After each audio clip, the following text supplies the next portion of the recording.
two different elements that have a discrete arrangement. So the atoms are bound together. It's not just a mixture of two elements thrown together. They're actually bound together in a molecule. In the video we said there were two different types of compounds. Ionic compounds, molecular. And we just talked about the way to tell them apart is an ionic compound has a metal in it. If there is a metal, it is automatically an ionic compound. If there's no metal, it's a molecular compound. So we're going to talk more in depth about ionic compounds and molecular compounds, but they're kind of separate. They behave differently. The more complex ones are the ionic compounds. Okay, well, we're going to do those first. That way when we get to molecular, you'll just breeze right through it because it'll be really easy. So, an ionic compound is made up of multiple ions. For us, it's going to be two ions, a positive ion and a negative ion coming together to make an ionic compound. Remember, an ion is an atom that either gained or lost electrons and now has a charge. It gained or lost electrons because it wanted a full 8 valence electrons. It wanted to be like a noble gas. And remember, the transition metals normally form +2 charges. I said there were a few exceptions, and today is the day we're going to come up with those exceptions. So here are some ions and some names. Looking at those, do you see a pattern in how they are named?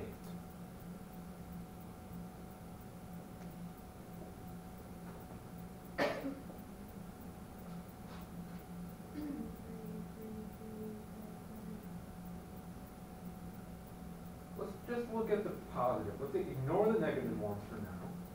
Just look at the positive ones. How are they named? How did they get their name? These are really simple names. Okay, so from the name element? It's just the name of the element with the word ion on the end. So a sodium ion is sodium ion. Aluminum ion is aluminum ion. That's all there is to it. And they can be plus or minus, they can be positive or negative?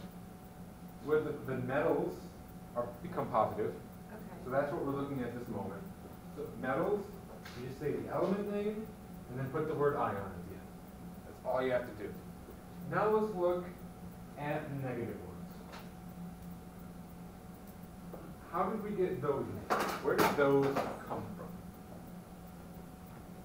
from? What's the same about all of them? They all have IDE.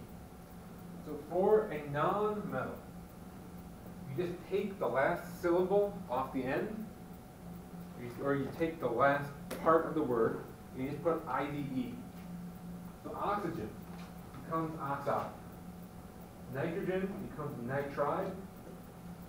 Chlorine, chloride. Fluorine, fluoride. So metals that become positive, you just say the element name, put the word ion. Non-metals, you take the beginning of the word and put I down the end. That's all you have to do to name ions that are from a single element. In a few slides, we're going to come across ions that have multiple elements in one ion, but those have their own naming system. Here, we're just talking about ions made up of one element, and the naming for those are pretty straightforward. These are ions that you're going to see over and over again. Transition metals are here, non-metals are over here, metals are over here. This table is not exhaustive. That doesn't mean something that's not up there you'll never see. But these are the ones that you can see. Positive ones over here, negative ones over there. So this is a polyatomic ion. An ion made up of one atom is a monoatomic or monatomic ion. A polyatomic ion has multiple atoms together. So sulfur ion is called sulfide. It's S2-, is just a sulfur atom with 2 extra electrons, so it has a 2- charge. That is sulfide. But if we take a sulfur, we add 3 oxygens to it, and give it a 2- charge, that is called sulfite. This is a polyatomic ion. 4 oxygens, SO4 2- is sulfate. These are polyatomic, that is monoatomic. In terms of reaction and how they behave, a polyatomic ion, like sulfite or sulfate, will behave as a single unit. It will behave just like a single atom. The sulfur and oxygen in here will never ever break apart in this class. The sulfate, that S and those 4 oxygens are locked together. They will never ever come apart in this class. Because these are polyatomic ions and they have oxygen in them, we call them oxoanions. But really, the more important term is polyatomic ion. So here are 6 polyatomic ions with their names. Do you see a pattern here? What I want you to look at is there's 3 pairs. Compare that one to that one, that one to that one, that one to that one. And see if you see how the 3 pairs are named similarly. Right. In the pair, we have an 8 and an 8. Do you see how the 8s and the 8s are assigned? Which one is the 8 in all 3 cases?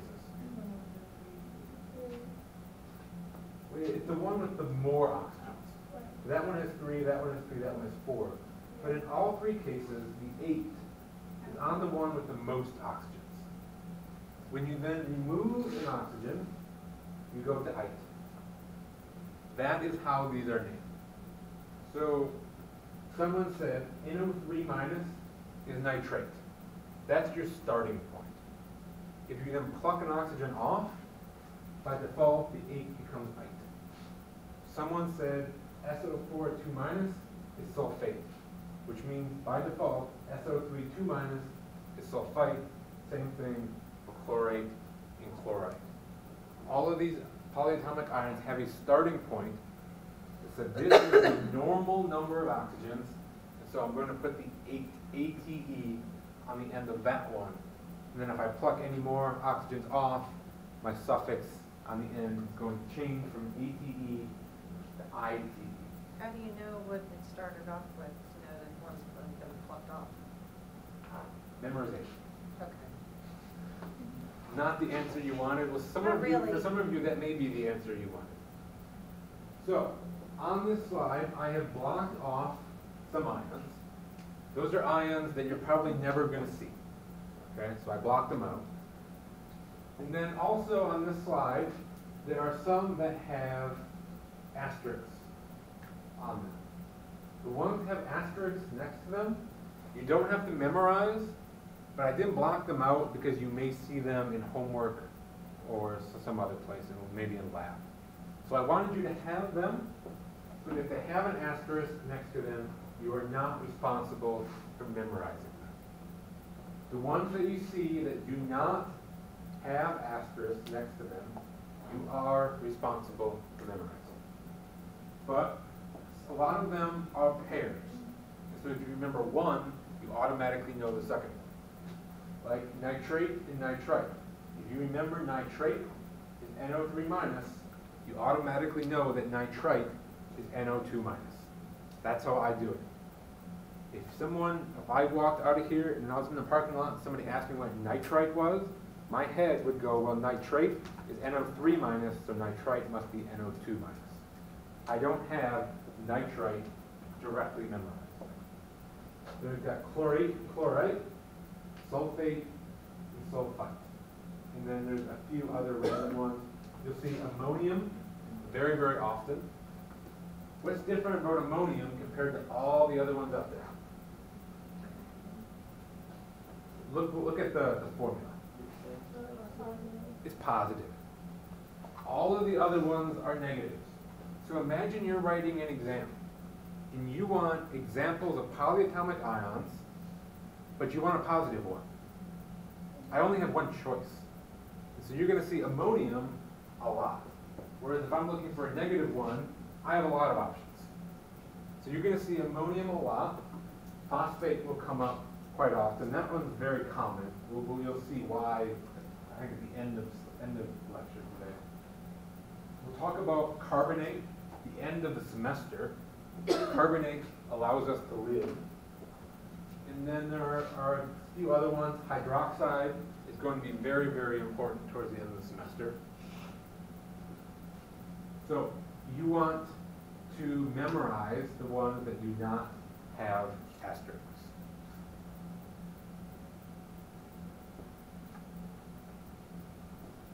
If you're naming a compound that has a polyatomic ion, naming is very easy. Okay? So this is calcium carbonate. If you're naming an ionic compound, you think of the two ions separately, and you just say the name of the first one, and then the name of the second one. So sodium chloride is NaCl. You say sodium chloride.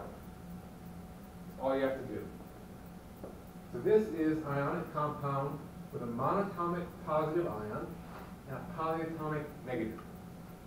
So for the metal, all you have to do is say the element, calcium. And then you say the name of the polyatomic ion, calcium carbonate. CaCO3 is calcium carbonate, which is chalk. This is sodium bicarbonate. You have sodium. If you were to look back on the previous slide, HCO3 minus is HCO3 minus is bicarbonate. So you put the two together and you get sodium bicarbonate. Cn is cyanide, so this is sodium cyanide. NO3 is nitrate, so it's potassium nitrate. If you have ammonium, just say ammonium. So this is ammonium nitrate. For ionic compounds, you just say the name, one ion after the other one. So this is what an ionic compound looks like. This is sodium chloride with two monatomic ions. You have sodium and you have chloride. So it's just alternating sodium chloride, sodium chloride. Carbonate, even though it's polyatomic, acts just like one single ion. So here we have alternating calciums and then carbonate units, the CO3. There's one of these for every one of those, and they form these neat little crystal structures, very neatly packed. We can also talk about compounds based on how many elements they have. This is not a type of naming that you will see very often, but you can just literally say how many elements are in a compound. It doesn't matter what charge they are. It doesn't matter whether two of them are in a polyatomic ion. All you're looking at is how many elements are in a compound. So binary compounds have two elements, sodium and chlorine. Tertiary means three. Lithium nitrate. You have lithium, nitrogen, and oxygen.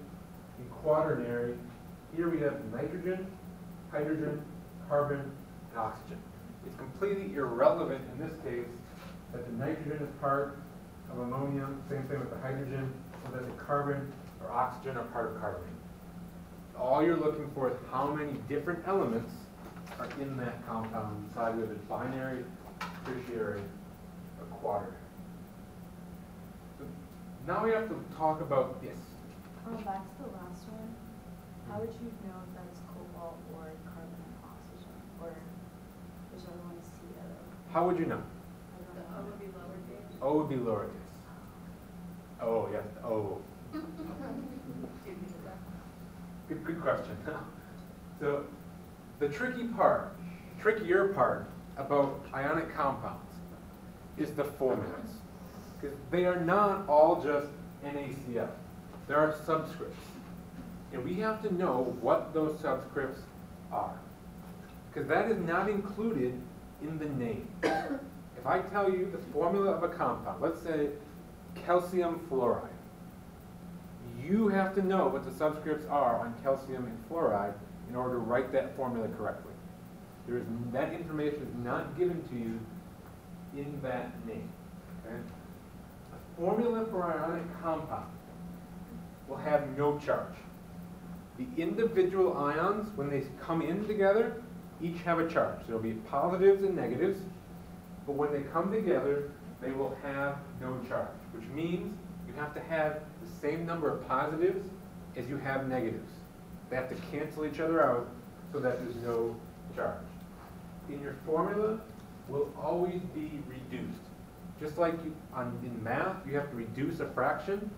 You don't want to put 2/4. You have to reduce that to 1/2. For an ionic compound, you always have to reduce the subscripts to the smallest whole numbers possible. So you can't have Na2Cl2 because the 2's are both divisible by 2. You have to simplify it. If you had, say, Na2Cl4, you have to simplify it to NaCl2. Okay, and we'll see that going on. So these are some examples of ionic compounds.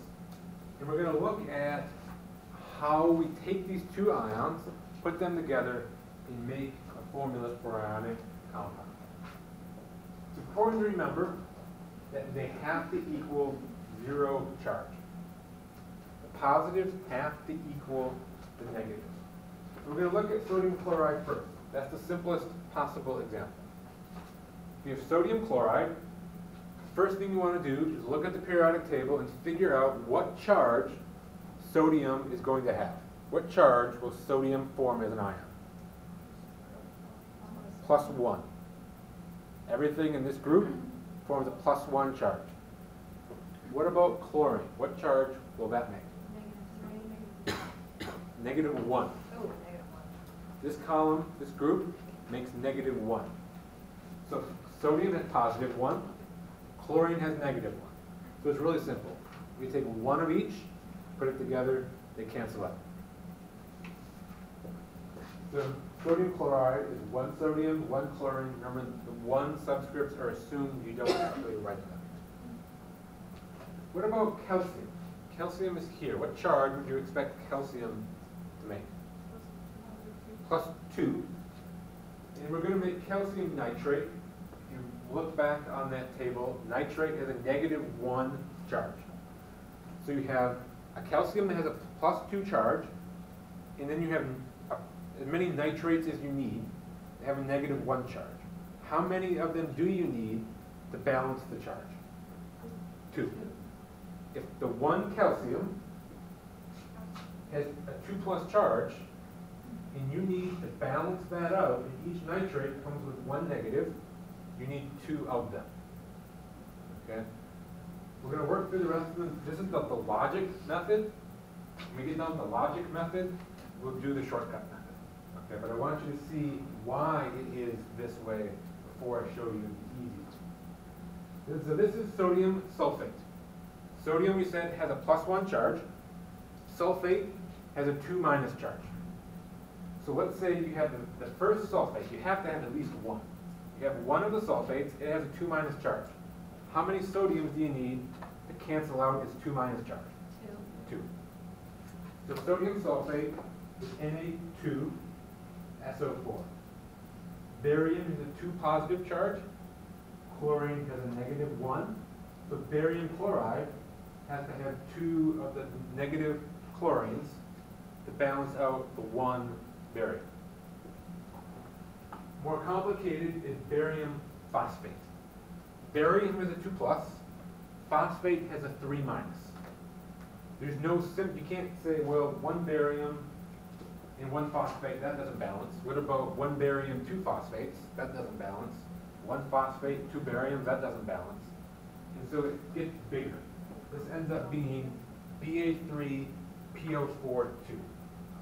This one is where the logic gets harder.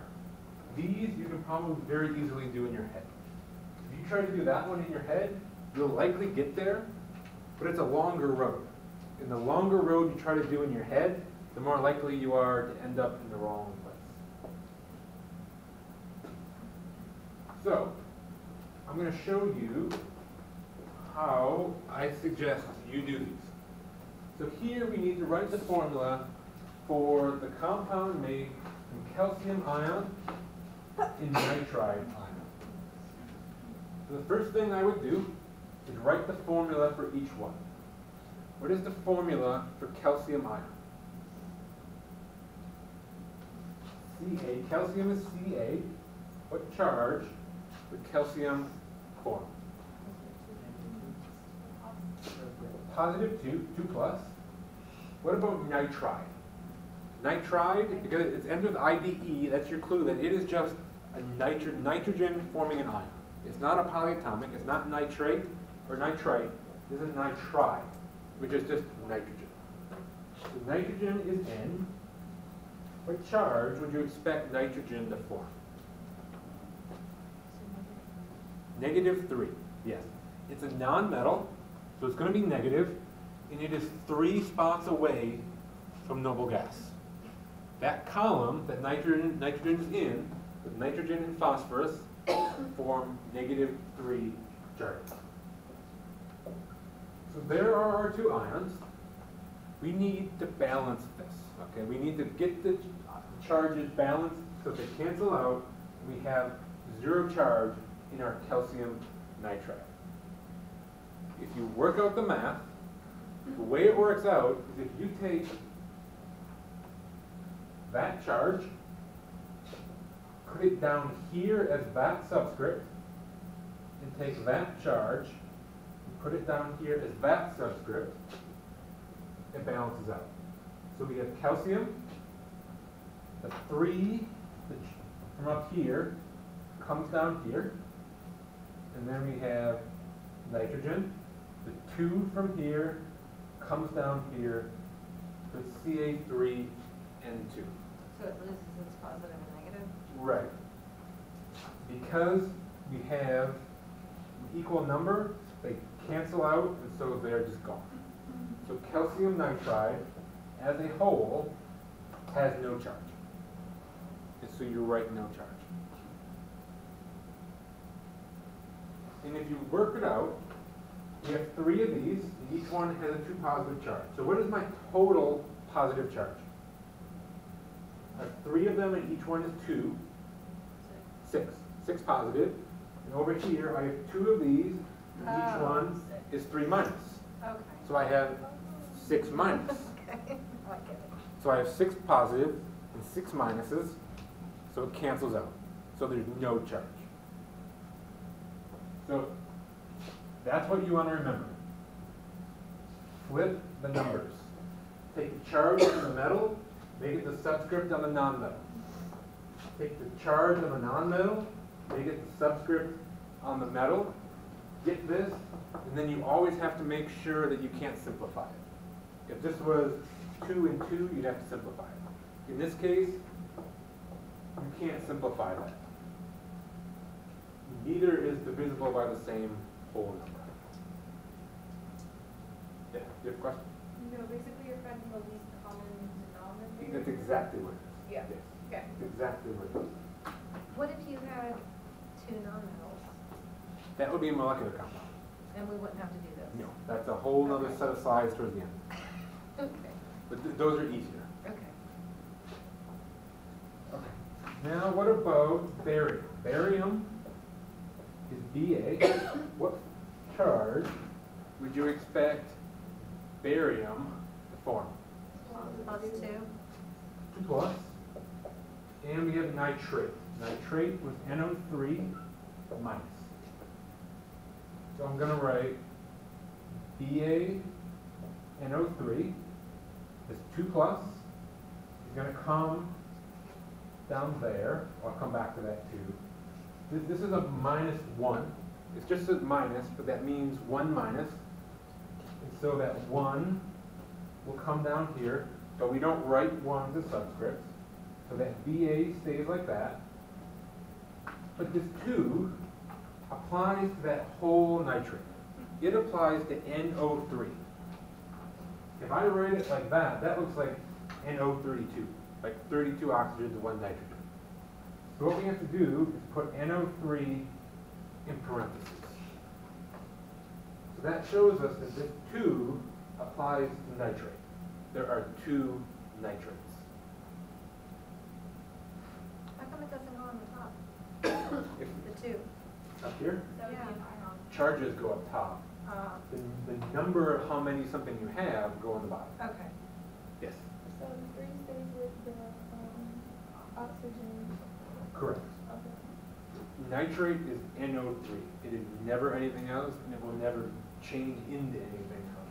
So that NO3 is permanent. That's saying there's always this unit of 1 nitrogen and 3 oxygens. In this case, we have 2 of those units.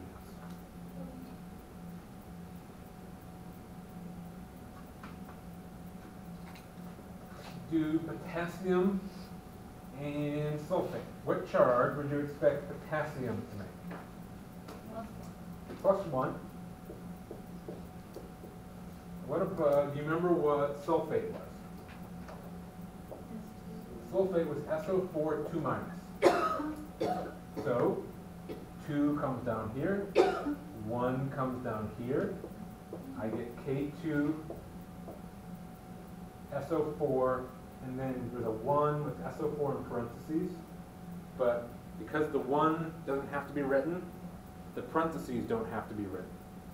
But if it helps you compartmentalize these things, you are more than welcome to always put polyatomic ions in parentheses, even if you don't have to. In this case, you don't, because there's really just a 1 here, but we don't write 1s, and if there's nothing there, the parentheses don't need to be there. But I've seen students where doing this helps them.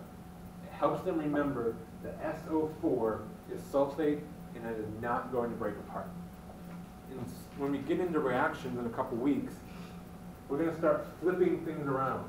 And if you get in the habit of putting these in parentheses, you know that you are not allowed to break those 2 elements apart. That sulfate and SO4 has to stay together. So you're welcome to do parentheses at all times if you want. If you want, you can even do that. I won't mark it wrong. People might look at it weird in the future, but that's up to you.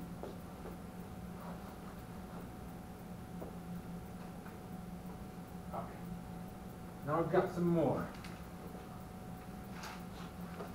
Naming is not, or going from, in this case, we're going from names to formulas. It's not complicated. You need to do it a few times. Get that whole switching going. When you do the homework, it's probably going to be quite a few of them to do. Yes, I know it's a lot of work, but people get stuff like this wrong all semester. And so you don't want to do the hard part of a question right a month from now, but to get the answer wrong because you couldn't do this. So doing this correct now is a really good base for later on. We've got calcium. What charge does calcium have? 2+. What about fluorine? -1. So what's the formula for the compound? CaF2.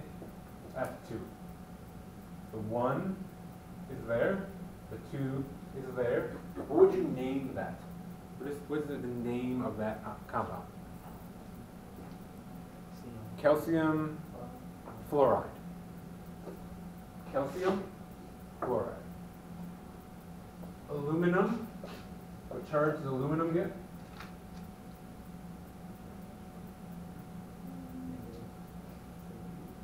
+3, but it's positive. +3.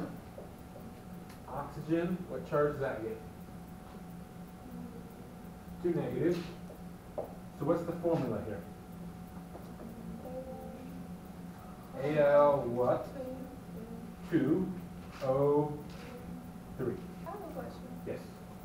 I mean, I see where you're getting the number, The charges? 2 and the 3, the charges from, but how exactly are you, like, getting? This group is +1, +2, -1, -2, -3. And this was +1, +2, +3. Aluminum is in this one with +3. Wow, there's all kinds of questions now. Go ahead.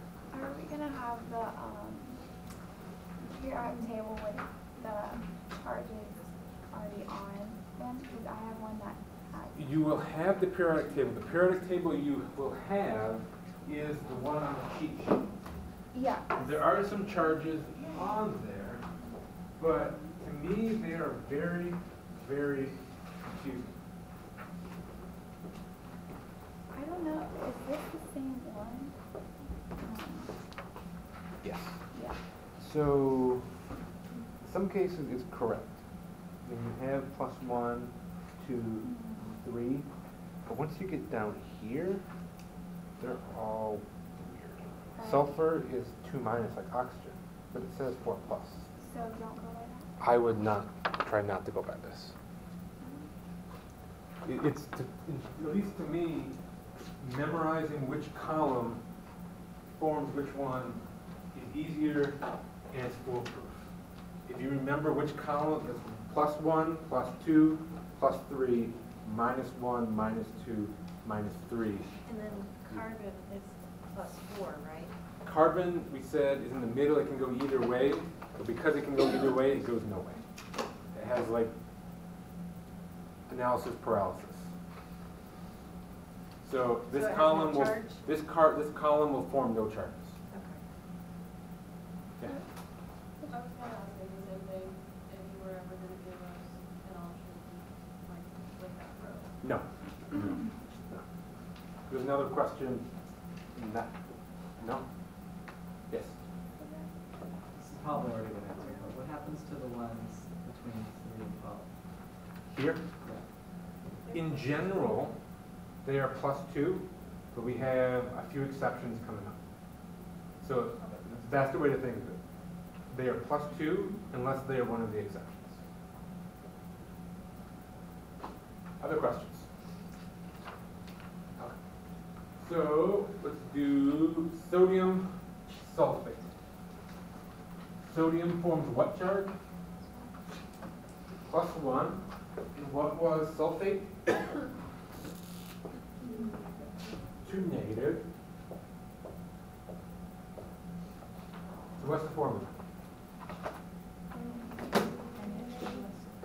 Na2SO4, Na2SO4 1. What is the name of that compound? Sodium sulfate. It's this sodium and sulfate ion, so it's sodium sulfate. Next we have sodium sulfite. So sodium was that. Sulfite is SO3 2-. So what is the formula here? Na2SO3, sodium sulfite. Ammonium and phosphate. Ammonium is NH4+, phosphate is PO4 3-. So what is our formula here? NH4, she wants to put it in parentheses. 3, So it's a 3, PO4. Very good. You have NH4. NH4 is our positive ion. That is going to stay 1 unit. And so we have NH4, and its subscript is the charge on phosphate. And so we need 3 of them. If we have 3 of them, we have to put ammonium in parentheses and put the 3 outside. And then we put the phosphate, and its subscript is 1 and so we just leave it as is. If you want to put that in parentheses, that's fine also. What is the name of that compound? Ammonium phosphate. You just say the name, ammonium phosphate. And the last one we have lithium and nitrate. What charge does lithium make?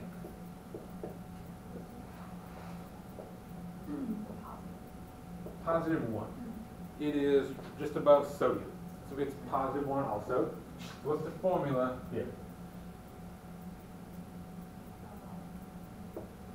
Li NO3.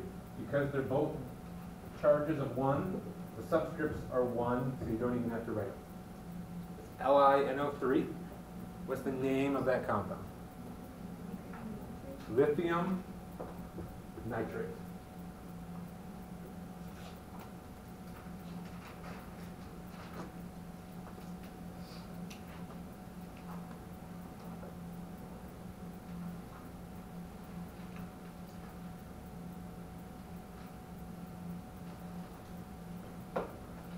Remember in the video, we talked about what happens when you dissolve ionic and molecular compounds in water.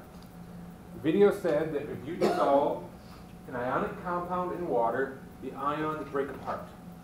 So if you put lithium nitrate, well, let's not do lithium nitrate.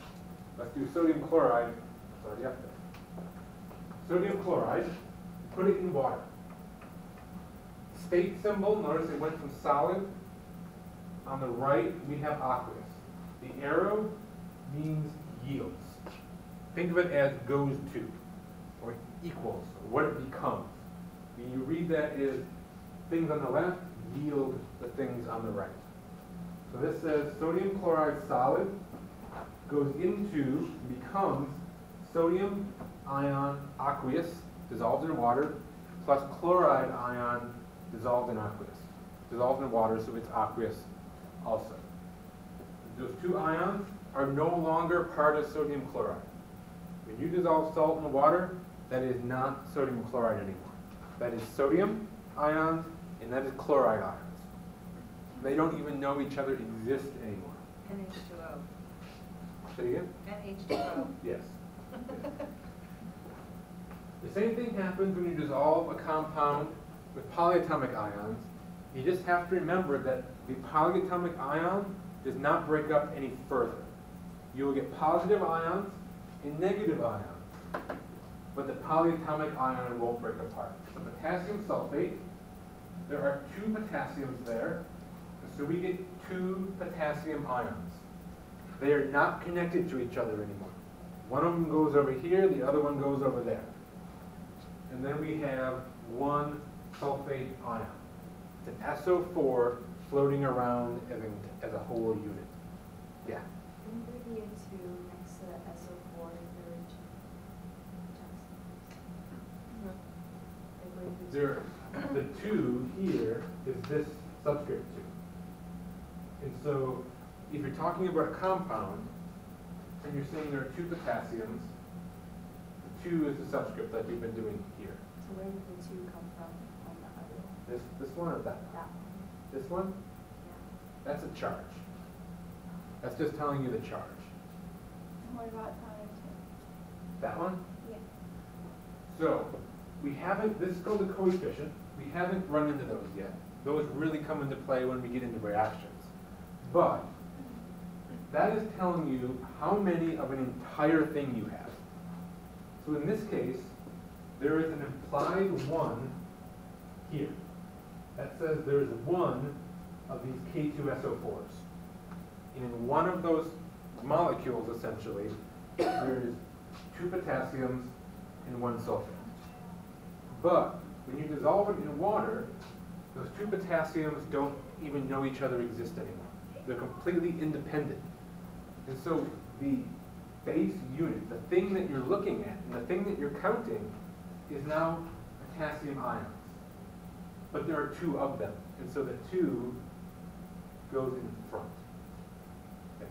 So I know it wouldn't be correct in this formula at all, but, so it's K2, say if there was SO4, there was 2 of those, Mhm. it would be in parentheses and then there'd be a 2. So if you put Correct. it into the aqueous solution, there'd be a 2 in There would be a front of 2 here. SO4. So she's saying, acknowledging that this is not written correctly, is say you had K2 SO4 2, you would get 2 potassium ions and 2 sulfate ions.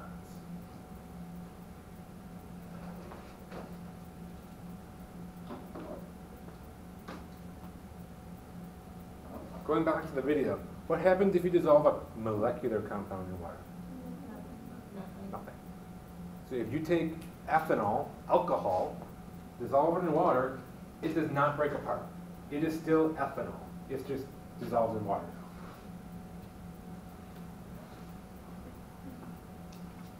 So I think there's probably a few slides here that we're going to skip because we went ahead in our minds. What would you name that? Aluminum oxide. For the metal, the positive ion, you just say the element, aluminum. For the negative, because it's just an element, it's monoatomic, you take the first part of the word oxygen, and put I on the end. So it's aluminum oxide. What would you name that? Sodium chloride. Sodium chloride. How about that one? Sodium Sodium, and what is, you remember what that was? That's nitrite. nitrite. So it's sodium and nitrate, so the whole thing is sodium nitrite. But the third one, magnesium chloride. How about this one? Magnesium Nitrite? nitrate. Nitrate. NO3, you'll know it, but you'll know it next week. You just got it 10, 15 minutes ago. NO3 was nitrate. So this is magnesium nitrate. What about number 5? Barium oxide. And number 6, lithium nitride. Because it's just nitrogen, it just goes with the "ide" at the end. So nitride is nitrogen, nitrate is NO3, and nitrite is NO2. Yes? So for the polyatomic ions, are they always, the name's always after the first element in the polyatomic? Like, it's NO, but it's nitrate? Or is there some, like ammonium, obviously? Right. And I'm trying to think. In most cases, possibly, I can't think of any examples where this is not the case. Either it is like ammonium and it has its own common name, or it is something like nitrate, phosphate, chlorate, where the most important atom is the first one. And then there's just oxygen tacked onto it.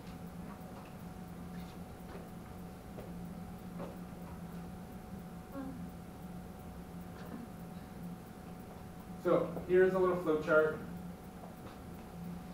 If you want to name something, if there's a polyatomic,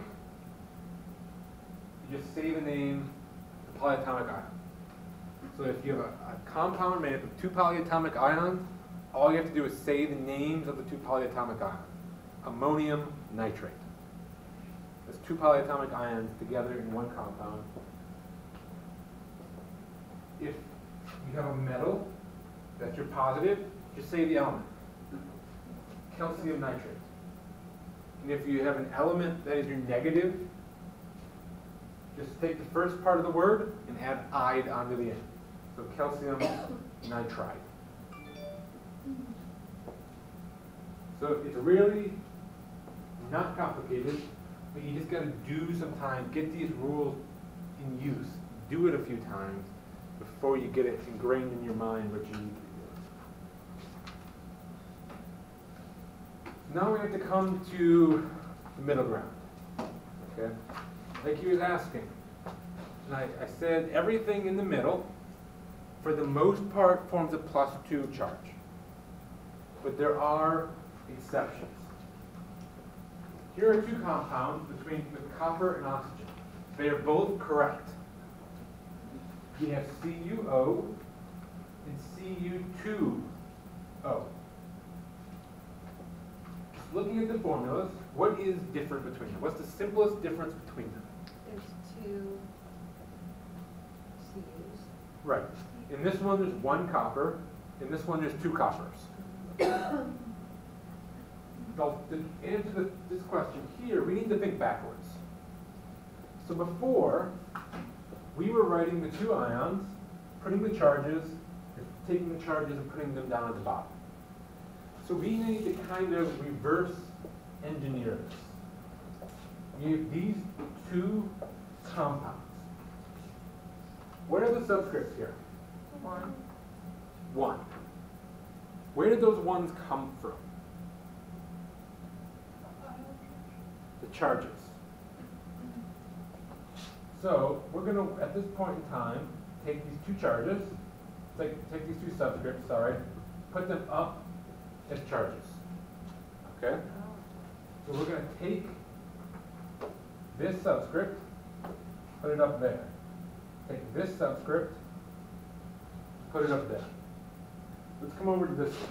If we do the same thing here, this 2 comes up here, this 1 comes up here. So we look at this one, that means this came from Cu1 plus and oxygen 2 minus. Do you see how I went backwards? Previously, we were starting here.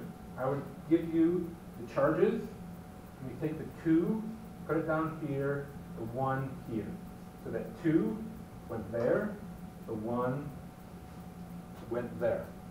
And so we said, if we already have the formula, you must have already done the flipping. And so let's unflip it. Take the subscripts, put them back up as charges. So that means that Cu2O came from copper with a +1 charge and oxygen with a 2 minus charge. Let's come back to this one. We do the same thing here. What does that mean we started with? What was the charge on copper here? +1. What was the charge on oxygen? -1. -1. Does anything make your skin crawl about that? Oxygen is supposed to be 2. Oxygen is supposed to be 2 minus. Oxygen is not an exception. The only exceptions are in the middle. They're transition metals. Oxygen cannot be 1 minus. Oxygen has to be 2 minus. So, what's going on here?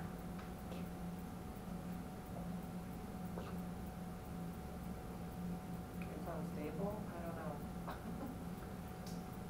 Think about the last step. When we were naming things, we were making compounds, simplified. When you take the charges and put them as subscripts, the last thing you have to do is figure out if you can simplify it. So in this formula, we have Cu1O1. But we don't know if it was started as something higher. This could have been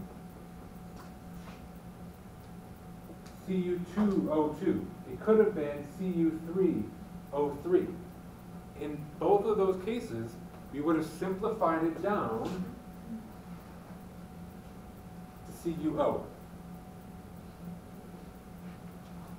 So, because we know oxygen cannot be 1 minus, we know this had to have been simplified. So we said oxygen is supposed to be 2 minus. So if we double that charge, we also need to double that charge. And now if we go back from this to our compound, we see what happens. You get Cu2O2, which simplifies into O. So what is the root cause of the difference between these two? What caused one of them to have one copper and the other to have two? One was simplified, but why was one simplified?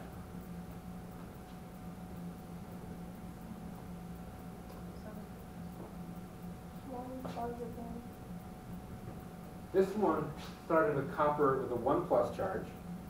This one started with copper with a 2 plus charge. Copper is one of our exceptions. Copper can either have a 1 plus charge or a 2 plus. It can't be 3, can't be 4, it can be 1 or 2. But you never know which one it's going to be. You have to look at the formula and do this reverse engineering in order to figure out what it was.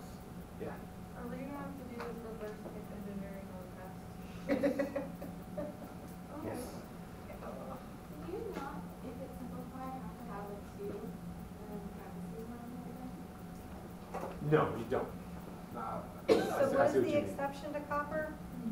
What's the exception again? It can be +1 or +2. Everything in that middle is +2 except for the exceptions. There are a number of exceptions, but we're only going to count 2 of them. Okay? The other exceptions you're never going to see, at least on a quiz or an exam or any place that it really So counts. that was the no charge column, right? No, that's carbon.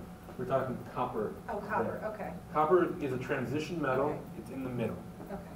So copper, because it's an exception, and because copper is copper, it's everywhere, it's very common, I want you to know that one. Okay? Copper can be +1 or +2. The other one I want you to know is iron. Because iron is also everywhere. Iron can be +2 or +3. Copper is 1 or 2. Iron is 2 or 3. There are a number of other ones. This table shows tin, but I want you to know copper and iron. Okay? If we're naming something, if I say copper oxide, you don't have these numbers in order to do reverse engineering.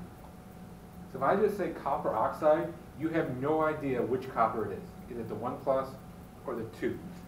So we add these Roman numerals to the name so that it tells us. Copper 1 oxide means that it's copper with a 1 plus charge. Okay? When you first see that, it makes total sense.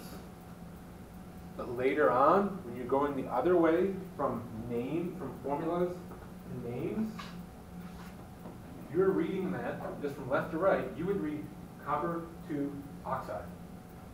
But this is copper 1 oxide. You have to remember the Roman numeral tells you the charge, not the subscript. Half of you, at some point this semester, will tell me that either that is copper 2 oxide or that is copper 1 oxide. I would bet money on it. Okay? Remember, the Roman numeral tells you the charge, not the subscript. So it tells you the charge, you then need to figure out the subscript by doing your flipping. So you would read that as iron 2 chloride, iron 3 chloride, copper 1 oxide, copper 2 oxide.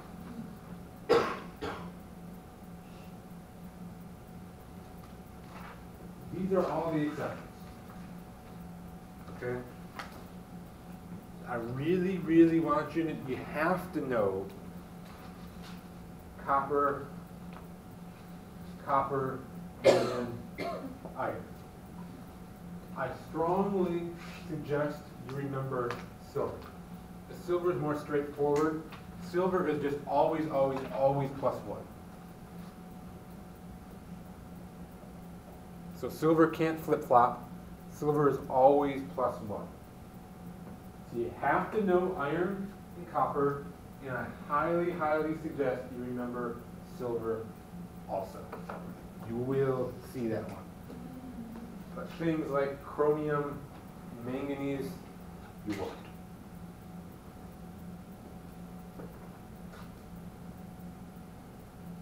So, keeping in mind that these are exceptions, reverse engineer them and tell me the names. So, the first one is manganese and oxygen. Looking at the subscripts there, what must have been the charge on the manganese?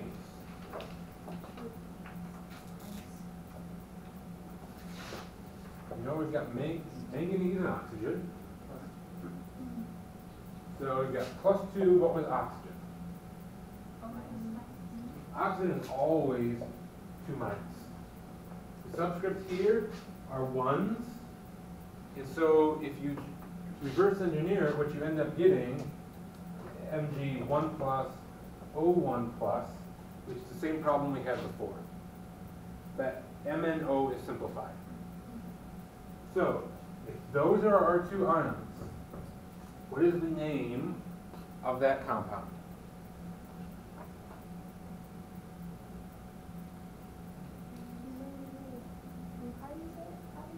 Manganese. Manganese. Is it manganese oxide? Manganese 2 oxide. So, manganese is one of the exceptions. So these were we decided this was our starting ions. It was simplified.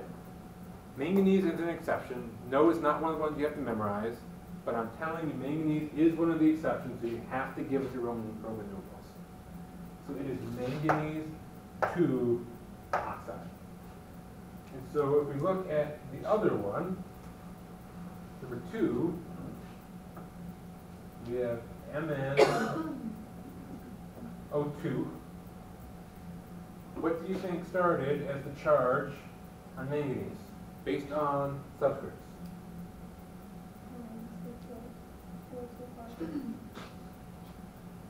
That came from there. Subscript here came from there. So I'm going to put 1 minus there. But you know that's not right. Oxygen can't be 1 minus. And so if you have to double the oxygen charge, you have to double the manganese charge. So what would you name that compound? Manganese 4 oxide. Now number 3 is copper.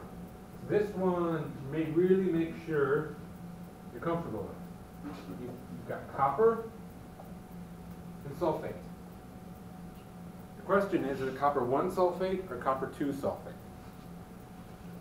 If you go backwards on this, from the subscripts, what were the charges on the 2 things? What's the subscript on copper there? 1. That means the charge on sulfate was 1 minus. What's the subscript on sulfate? 1. Make sure you remember sulfate is its own thing, and then there's a 1 there. So a subscript on sulfate is 1, so the charge on copper was 1. But by next week, you will realize sulfate is not 1 minus. Sulfate is 2 minus. If you double that one, you have to double that one. So it's copper 2. So it's copper 2 sulfate. So this is what you mean by the reverse engineering? Yes. Okay. So if you're given a formula, you have to go backwards, figure out what the charges on them are. And once you have the charges, then you can give me the name. Okay. You can't look at that and tell me the name without thinking in your head what the charges are. Are we gonna have to tell you what the differences between them are, like we did in the previous slide? No, it'll be more just a matter, I give you a formula, And we And you have to tell proper me name. it's copper 2 sulfate. Okay. Or I give you the name copper 2 sulfate, and you have to tell me that it's that. And it's gonna be multiple choice, right? For the most part. That was very vague. The written question on this week's homework is written name stuff like this. Okay. And so, let's skip number 4, that's chromium. Let's do iron, because iron is one of the ones you have to know. If you reverse engineer that, what is the charge on your iron?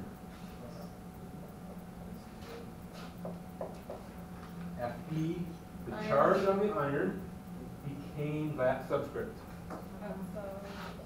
So it's 3 plus. 3 plus. Nitrate, what's the subscript on iron? Is 1. And so that came as the charge on nitrate. Nitrate is, in fact, -1.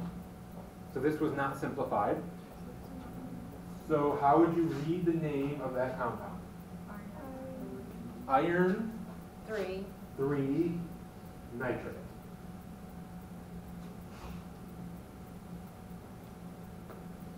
So you're more, just based on statistics, you are more likely to see a naming problem that does not involve one of these exceptions, but you're certainly more likely to get one of these wrong than one of the other ones. So I would not forget about these. I don't get why it's minus, not plus. This one? You're asking why is minus not plus? The ionic compound always has a plus and a minus. The one on the left is our plus. The one on the right is negative.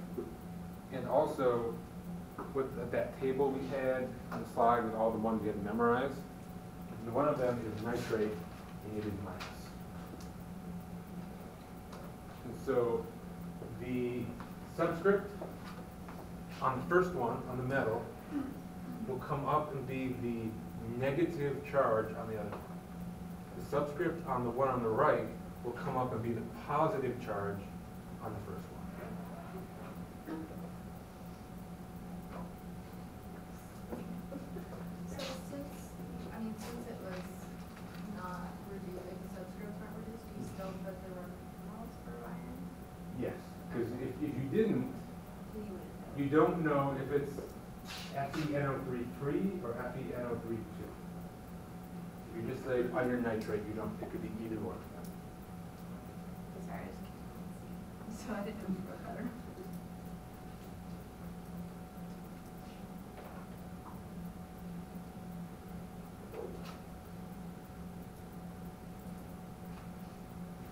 Take a look.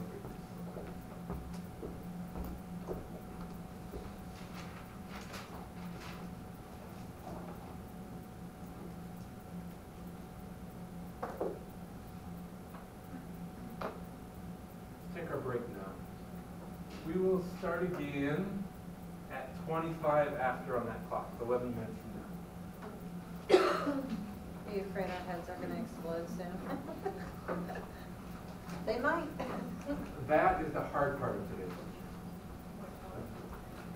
This is the part we just went through. This, the second part is easier.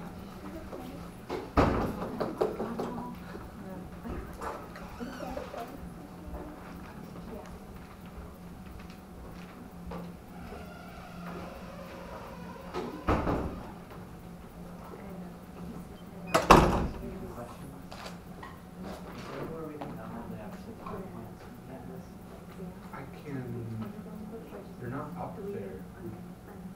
Because right now they're like PDFs. Right. So whenever you click like for the answers and stuff, like I can't see any of that. I've deleted most Deleted most of Well, them. that makes it a little It was so difficult much to write. easier when you said it, I got more better. You deleted answers on the homework? No, on the slides. Oh. So that, So that we- serves two purposes. One, it makes you write them. But then also, if I'm standing here asking a question, the whole class doesn't have the answer. Mhm. Okay. And it forces us to actually do them when we're Right. studying. Yeah, but it just makes it harder to check. And then my other question is, the reason why we don't put the charges as part of the name is because the charges are like intrinsic fundamental properties of how these things act in the name. Correct. What I think you're getting at, because they are intrinsic, they are set. Right. And so if you have NaCl, and you know, in order, because that is the ratio, that one had to come from there, and that one came from there. Right. And so it's up to you to know that. Because Na is always just Correct. or positive. Correct. I can't take, you said the play. We can't take it, right? The first question?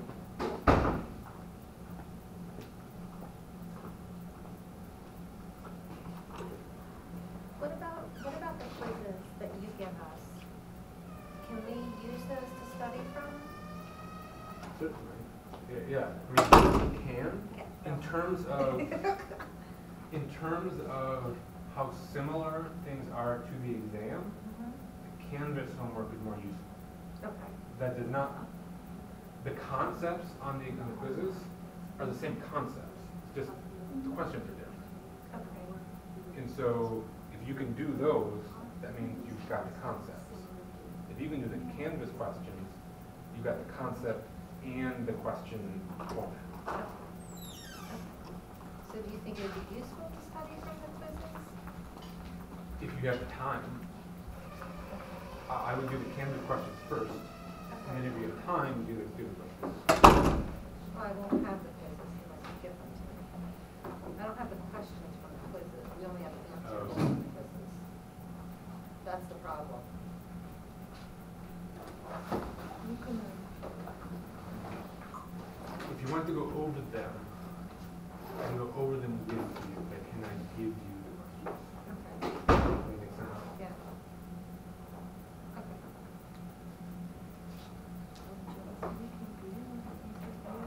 No, I think I'm fine. No, he doesn't.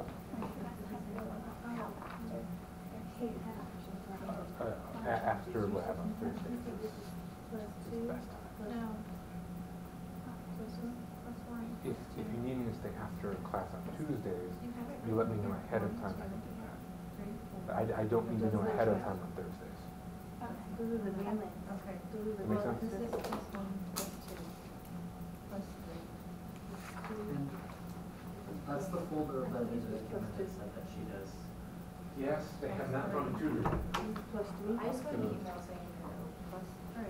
Was that what was the email No that you just charge. went out about chemistry? Negative. For biochem, I got that email negative 2, too. negative So the email that I got, I probably got a different email from you. The one I got said that, and at the bottom it said they were still looking for micro and chemistry. 3. These are the ones. I have contacted a whole bunch of past This students. is get help with CHM 1025, 1030, and this one 2045, and offer is 2046. I'm guessing that's a generic email. One of your classmates, I know, went in there last week, and they were told there's no draft.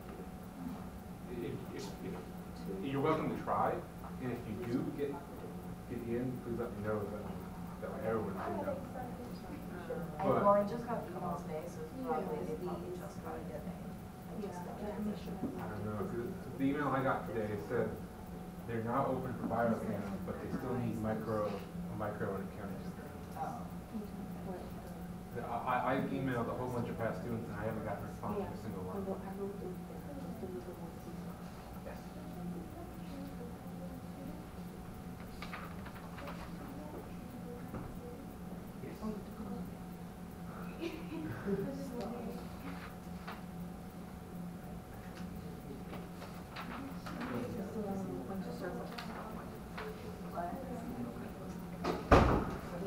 Yeah.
For next week, or for Thursday, we have 2 post hocs to do?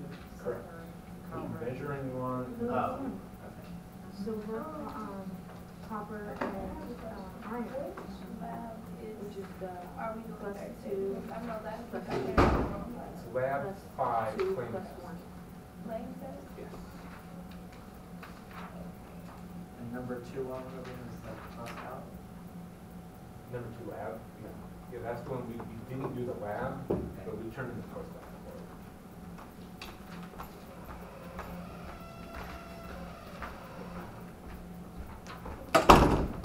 We didn't do the lab, but we, I think I just handed the post lab back. I just gave you 2 things, right? yeah. So one of them is probably that. That was the post lab from last. Oh, Oh, the 3 and 4. so I only have one. Yes. So let's Where- just make sure that There's these two. Okay. Because we did 2 labs. Because we did 2 labs Okay. last week, there are 2 post labs. Professor Jahn, can you just verify something?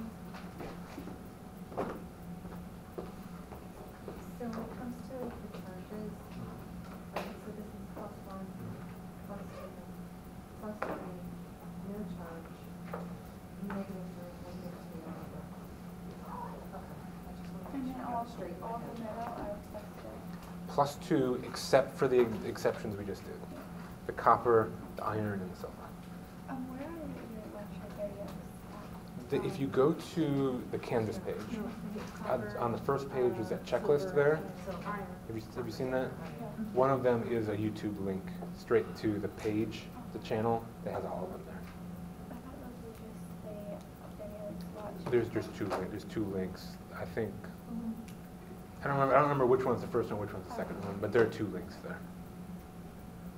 And this is the pre-lab we on this one? That is a pre-lab from last week. Oh, okay. That's the one. Oh, okay. Okay. That's what one tropical storm will do to a class.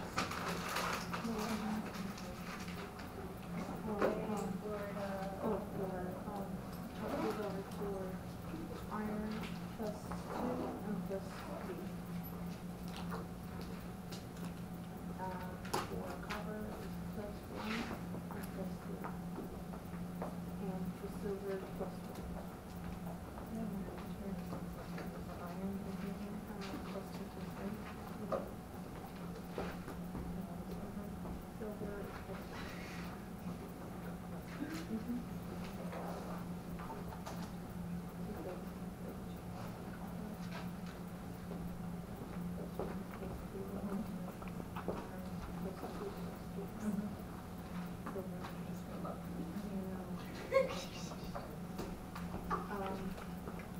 You said either or. For the charge or the iron, it could be either or. Correct. You never know with anything. Okay.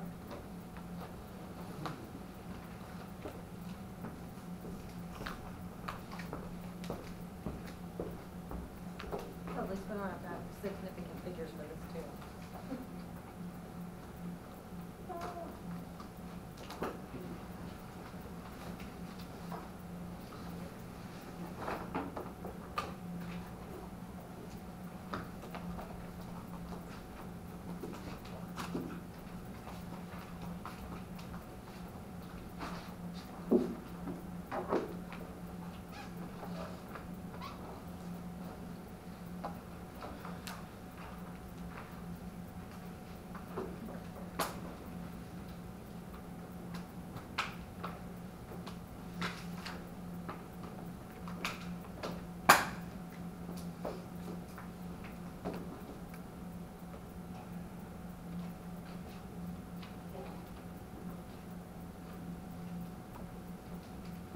Make sure you hold on to those quizzes. We're just use the same piece of paper for the quiz at the end.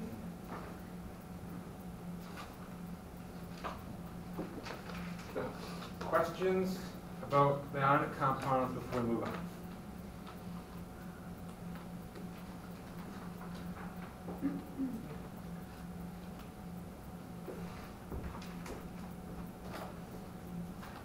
So molecular compounds are next, and they are much easier.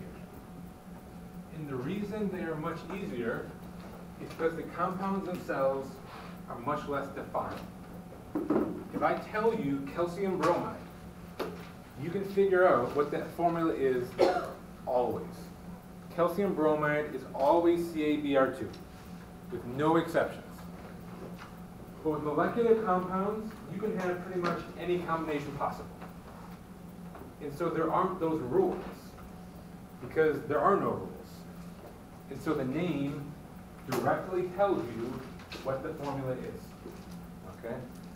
So if we take carbon and oxygen, CO, that's one carbon, one oxygen, that's carbon monoxide. CO2 is carbon dioxide. It's carbon and oxygen. I can't tell you carbon oxide and make you figure out what the formula is, because it could be either one. Sulfur and oxygen can make SO2 or SO3. You take nitrogen and oxygen, there are all kinds of combinations. And so rather than do rules, the names are specific to each individual one. So looking at this, what do you think we do to make a name for molecular compound? Add a prefix. Prefixes.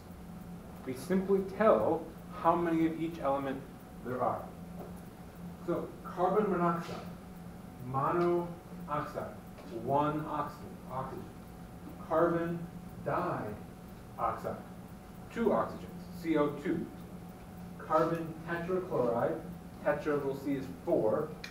Carbon tetrachloride. We just put prefixes on them. These are our prefixes. Mono, di, tri, tetra, penta, hexa, hepta, octa, nona, deca. On homework, you may see some of these big weird ones. I will not give you a big weird one on a quiz or an exam.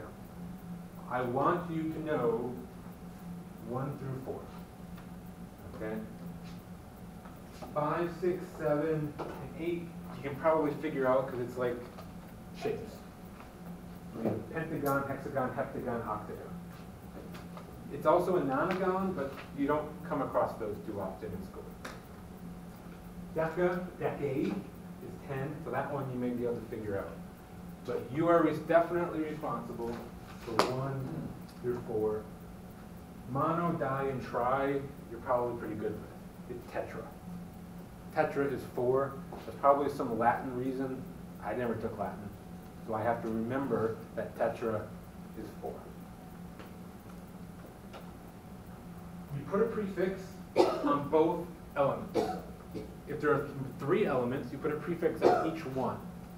But the convention is, if there is a 1 on the first element, like carbon dioxide, there's 1 carbon there, you don't say the mono.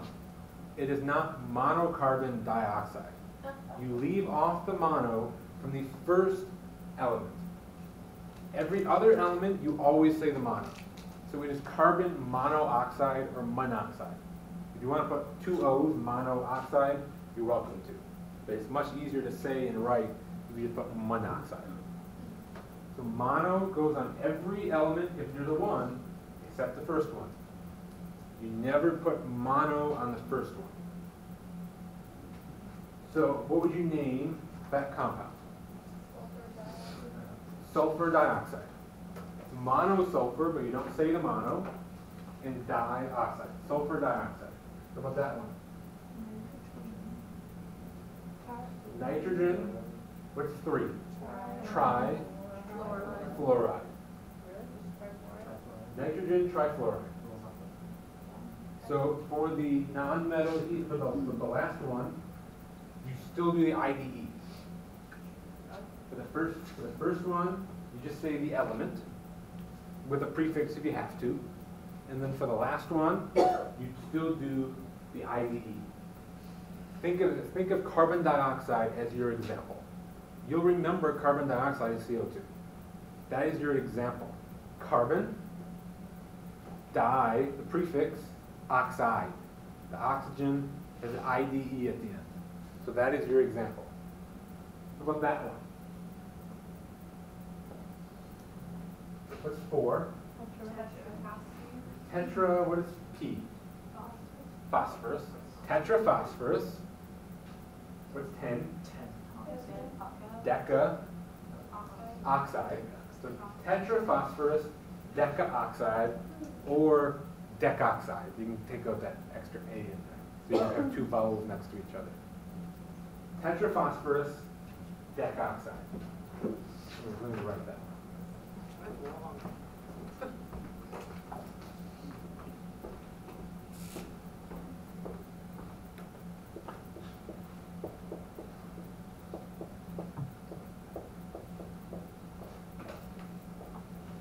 Tetraphosphorus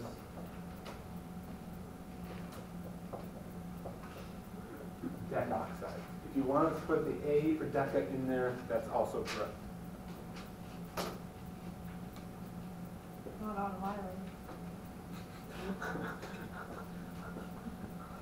Wiley. I'm sorry about Wiley. I read it again. So these are the rules that we went through. And there's your flow chart. Easiest flow chart ever, right? It's one step. Yes, they kind of put a whole bunch of sentences in that second box. There probably should have been multiple separate paths, but there you go. Would you name that one? Sulfur trioxide. That one?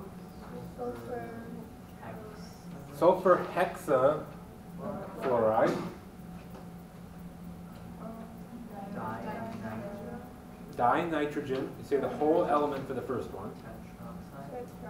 Tetroxide. Yes. Tetroxide. Or tetraoxide if you want. Dinitride. Tetroxide.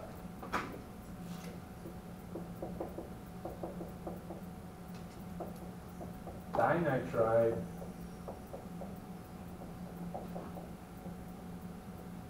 Tetroxide. That is a G and an O and an L. Is that like the same thing?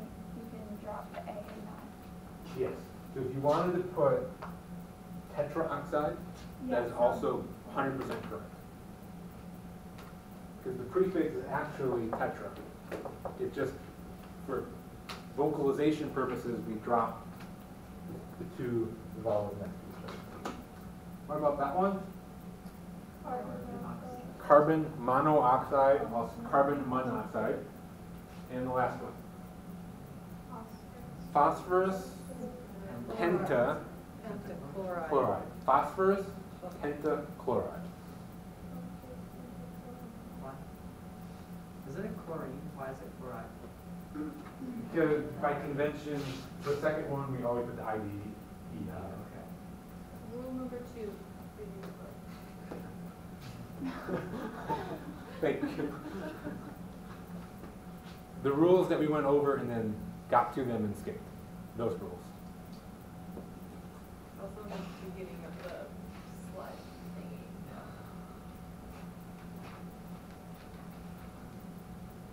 That is the end of naming molecular compounds. So what's easier, molecular or ionic? Yes. You're welcome. Even though I did not make up the rules, you're welcome. In addition to those names, there are 3 common names that have no good reason why they are what they are that you have to remember. Luckily, one of them you've known for the last 20 years. Some of you may not be 20 years old, are you? I think I am. Maybe you knew it before you were born. Water, H2O. One of the 3 is done, right? Ammonia is NH3. What does that look very, very similar to? The other one. The other one. What was the other one? Ammonium. What was ammonium? NH4 plus. Ammonium is NH4 plus. Ammonia is NH3. And then the last one is hydrogen peroxide is H2O2. That one you may or may not. Same thing with ammonia. Some of you may have known ammonia. The hydrogen peroxide that you buy at Walmart, I don't know what you actually use hydrogen peroxide for. Cleaning. It's a cleaning agent. I don't clean things. Cleaning. You have a cleaning person? I use that all. Well, now I do, but before I was married, nothing just got cleaned.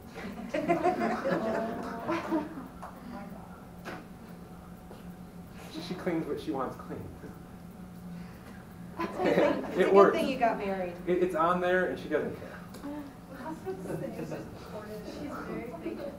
Yes, she is. That would not be me. So we got these three common ones that are right there: water, ammonia, and hydrogen peroxide. Do you not cook either? I do cook. Oh, Not complicated But he things. doesn't clean. Not complicated things, but I do just cook. mixtures. Just mixtures. Picture? No mixtures. Oh, mixture. Well, everything's a mixture. I meant like two basic foods that you can do, like milk and cereal. That's not cooking. That's not cooking, that's mixing. That's a heterogeneous mixture. Knew that was coming. Comparative to like, or a big meal. I can make tacos and hamburger helpers. Basic casseroles I can do. Basic casseroles I can do. I don't like complicated foods anyway, so why would I make them?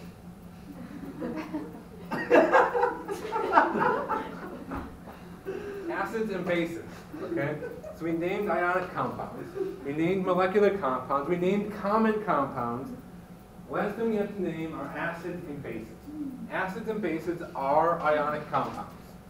They are ionic compounds, but they act so different than all the other ionic compounds. They are their own little world, so they have their own naming rules, okay?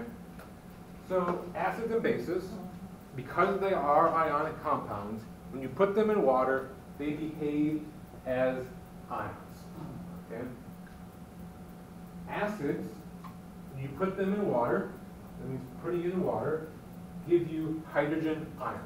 That is hydrogen chloride, okay? Hydrogen chloride, just using the ionic rules that we learned, you put that in water, you get hydrogen ion and chloride ion. Acids give you hydrogen ion. That's what makes them acids. Acids and bases will have their own lecture later on, and we'll learn that technically this isn't correct, but at this point in time, acids make hydrogen. Acids have a hydrogen ion in them. The hydrogen really exists as H3O+, but do not worry about that for this lecture. We'll talk about that later on. Bases react with acids. They're like the anti-acid. They react with acid to make water. Bases, when you put them in water, give you hydroxide ion. Hydroxide is one of those polyatomics you have to know. It is OH minus. What happens if you take H plus and OH minus and put them together? What do you get? You get HOH, which is what? H2O. H2O. Acids give you H plus, bases give you OH minus, and so acids and bases react to make water. That is a definition. Acids and bases react together to make water. So this is hydrochloric acid going into water. So before you put it in the water, you have hydrogen and chlorine together as a compound. You put it in the water, the ions break apart. We now have chloride ions, and we got hydrogen ions, but they don't actually float around as hydrogen ions. They actually grab onto a water. If you take a water H2O and add H plus, you get H3O, and the plus from the extra hydrogen goes on the whole thing, and so you get H3O plus. Okay? So we have chlorine, and the hydrogen ions are floating around separately, but they're stuck on the water. So they break apart. This is ammonia. Ammonia is a special type of base that we'll cover in a later lecture. It does not have hydroxide in the formula. The other one we showed was sodium hydroxide. It was NaOH. That was NaOH. The OH is right in the formula, staring you right in the face, making it obvious that this is a base. Ammonia, though, does not have OH in it, but when you put NH3 in water, you get ammonium and hydroxide. So it's a base because when you put it in water, it makes OH minus.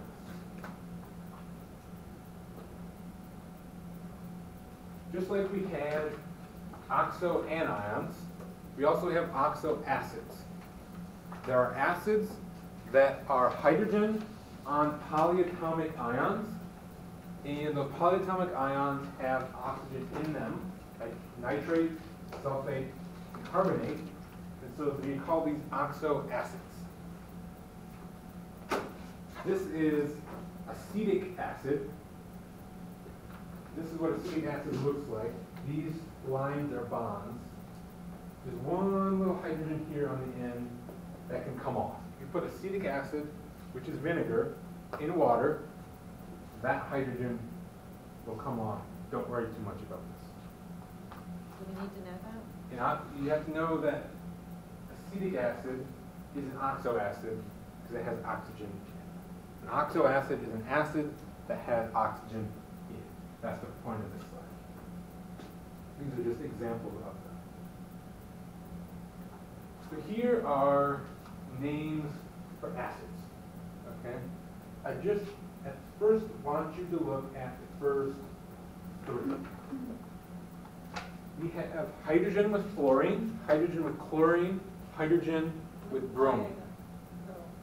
What is the pattern in naming those three? Ick. There's a hydro, there's an ick, and then you put acid. That is literally the rule. Hydro, and then you put the first part of the element, fluor, chlor, or iode, and then you put ick, acid. If you have a hydrogen on an element, whether it's fluorine, chlorine, bromine, iodine, astatine, there's also sulfur. Those are the ones you mostly see. You say hydro. The hydro starts with the H. Start with the first part of the element name. Put ick, acid. So I like to say if you have an acid that's with hydrogen on an element, it is an ick acid. A hydroic acid. That is the rule. So if I have H2S, what would you name that?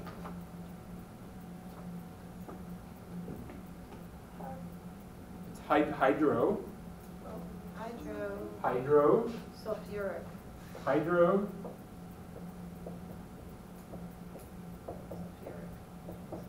Sulfuric acid. Hydro. Sulfuric acid. What about HBr? What would you call that? HBr.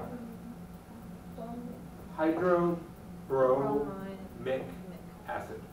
Hydrobromic acid. I always remember hydrochloric acid, HCl, as my example. I know immediately hydrochloric acid is HCl. So that's my example. If I see H2S, I have to stop and think about that. That's not one I immediately pop off a name for. I have to think. Hydrosulfuric acid.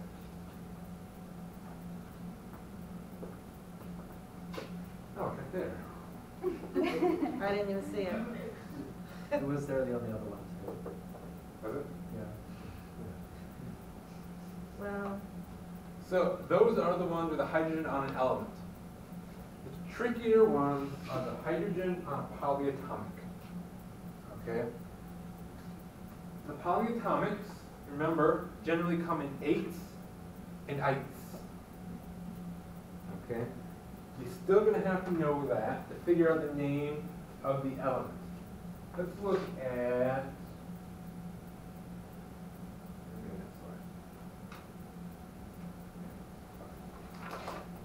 So let's look at this. Oh, better I put them down. wait a minute, Nitric acid. why isn't it hydrocarbonic acid? Look at that. So polyatomic, number one, you never put the hydro in front. Okay? That hydro being there tells you that it is just an element at the end, not a polyatomic. Okay? So here we have nitric and nitrous. What is the ion NO3? Is that nitrate or nitrite? Nitrite.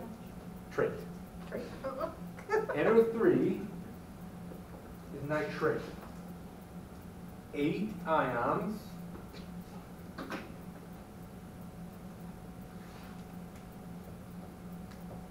Eight ions become ic acids. This is nitrous acid. That was nitrite. Those become us acids. So if we look at sulfate and sulfite, hydrogen sulfate is what we'd call it as an ionic compound, because that sulfate, it becomes sulfuric acid. The 8 became ic. 8 became ic. Ite becomes us. Okay? So that is the rule. The 4 I want you to know are the ones with the asterisks. I want you to know sulfuric, sulfurous, and nitric, nitrous. So you have 2 options. You can either memorize the 4, or do what I do, memorize nitric and sulfuric, and then by default, you know the other one must be us. It's up to you whether you want to memorize 2 or memorize 4.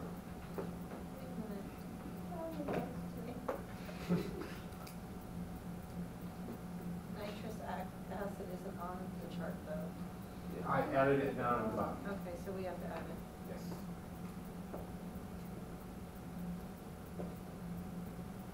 That was not on one. Well, I got one on camera. Is it on yours? Well, yeah. If it's not on yours, make sure you notice that nitrous acid HNO2 is at the bottom. So sulfuric, sulfurous, nitric, and nitrous are total fair game. They go either direction. I can either give you a name and ask for the formula, or I can give you a formula and ask for the name.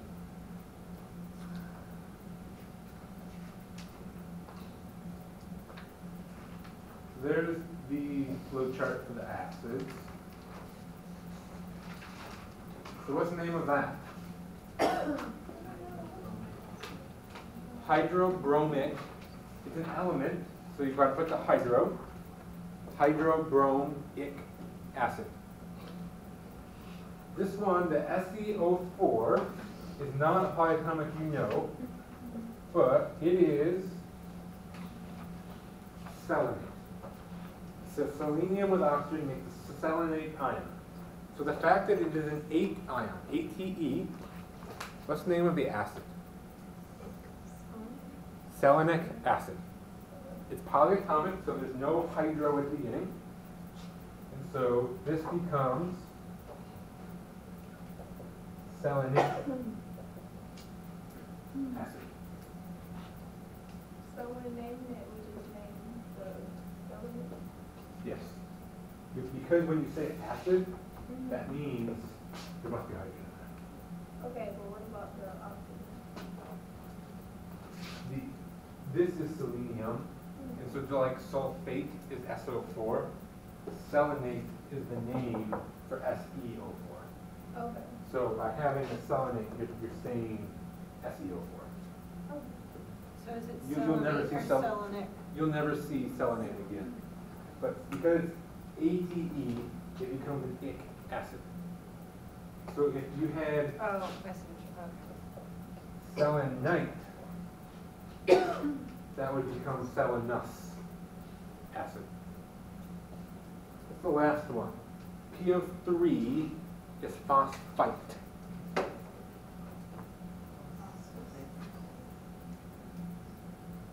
Phosphate is PO4. Phosphite is PO3. What do ites become? Us. So what is the name of that acid, do you think?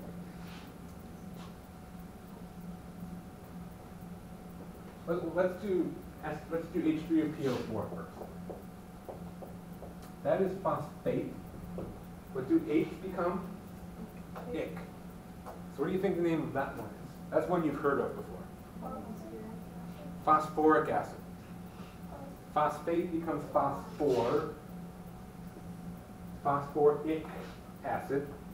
So if that is phosphoric acid, what is H3PO3? Phosphorus acid. Those are the rules.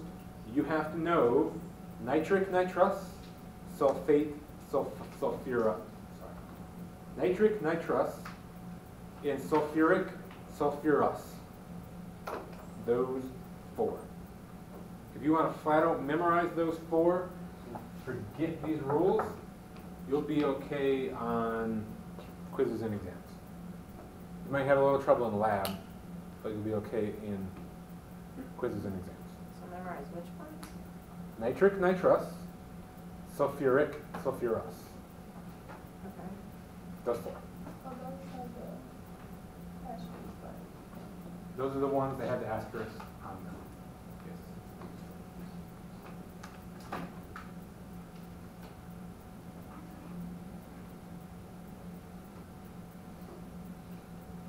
Yes. HCl, what's that? Hydrochloric acid. HNO3.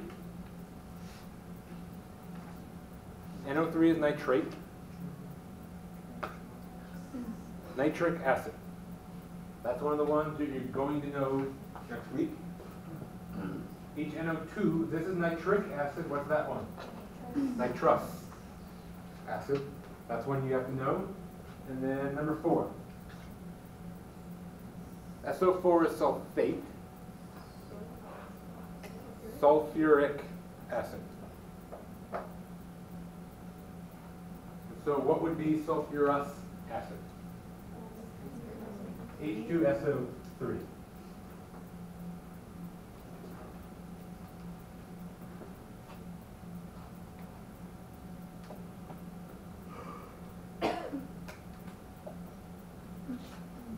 If you didn't know what I said, I'll leave them up there for a second. H2SO3 is sulfurous. Yeah.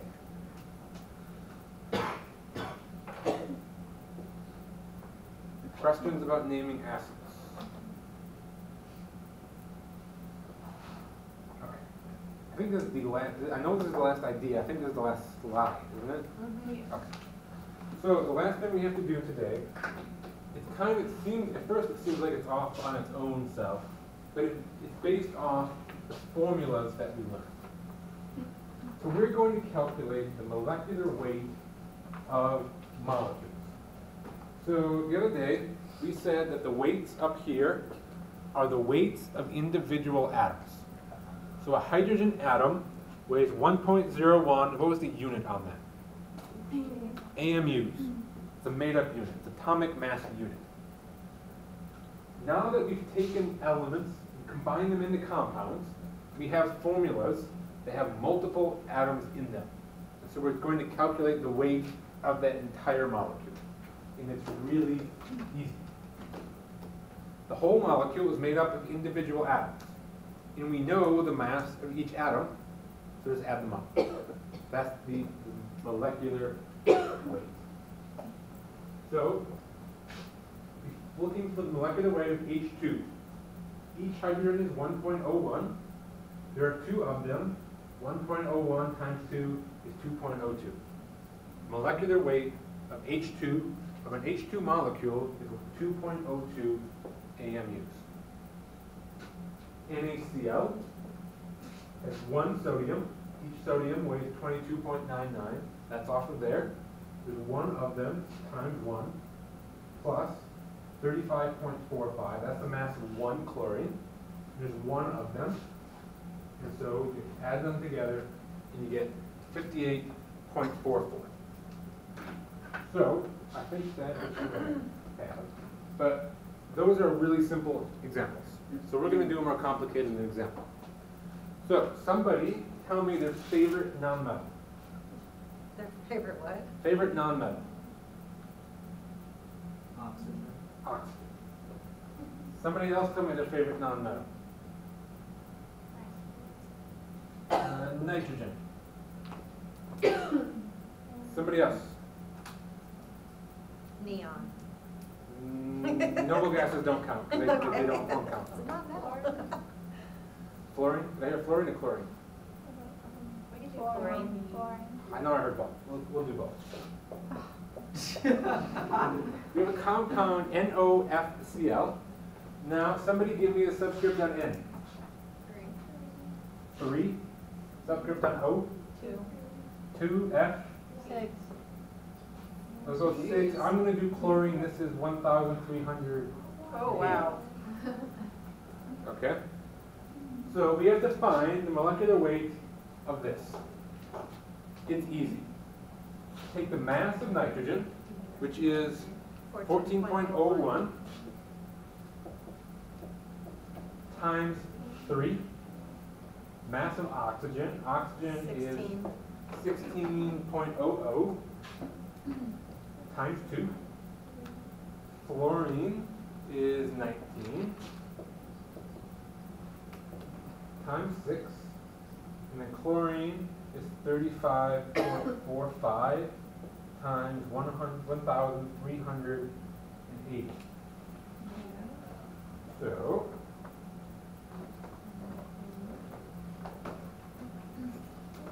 you've got 14.01 times 3, 42.03. And we do 16 times 2, 32.00. 19 times 6, 114.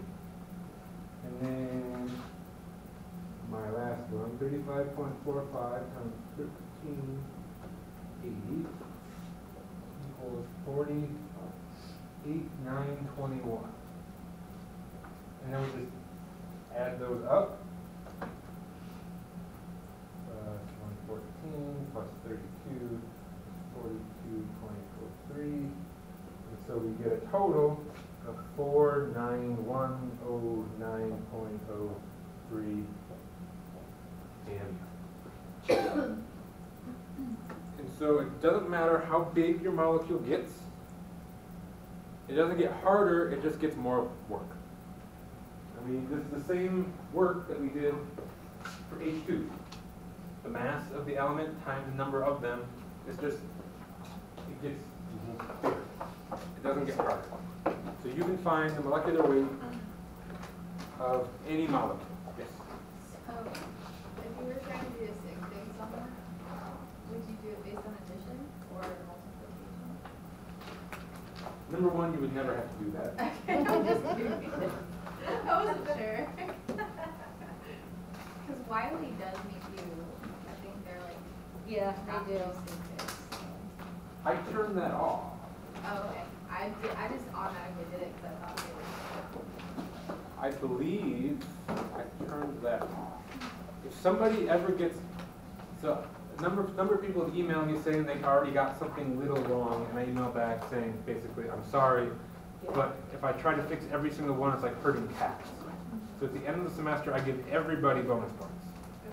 But if you get something wrong on a question for sig figs, but the question is not specifically about sig figs, please tell me, because that means a setting in Wiley is wrong. That, I can go in and just check that I box. think that was the second homework that we did or something. Second homework, those are sig fig questions. So I But left. it didn't specifically ask for sig figs, it was something else, but I guess it wanted sig figs, but it didn't specifically ask for them. Okay. That second one, because that was a sig fig lecture, I've left those on. Okay. But something like this, it should not mark you wrong for sig fig. I mean, if you rounded that to 50,000, it might give it to you wrong just because I think it gives you like a 5% error. And so if you round sig figs so much that you're outside that 5% error, it's going to still be good. But if you say, well, that's supposed to be 49,109, and it marks that wrong, and saying that's correct, that, please tell me. So we're going to go over the homework first.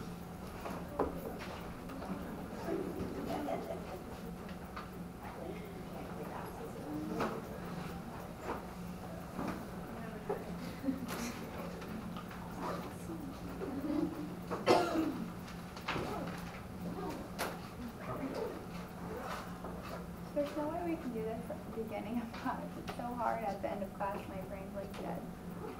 I literally can't do the quizzes. I literally can't. There's always the argument about whether to do